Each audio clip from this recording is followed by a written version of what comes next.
tracker, c'est d'un côté l'après-vol, de l'autre côté la télématique.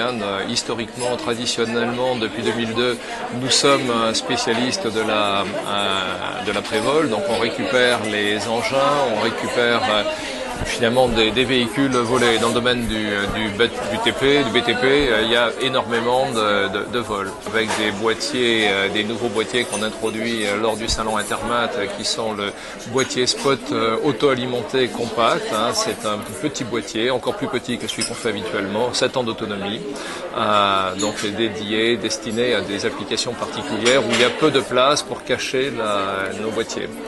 La deuxième activité, c'est la télématique.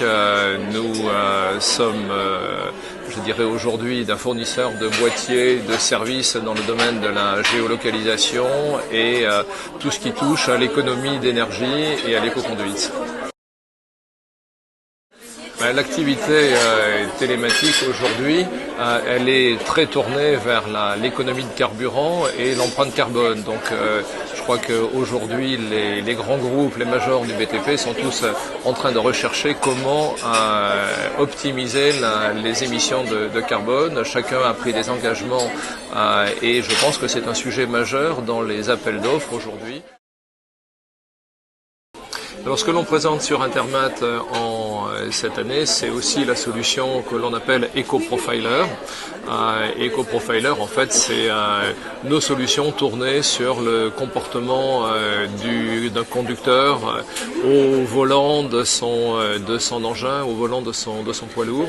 Donc l'idée, c'est vous avez une corrélation très forte entre le comportement du conducteur et la consommation de carburant.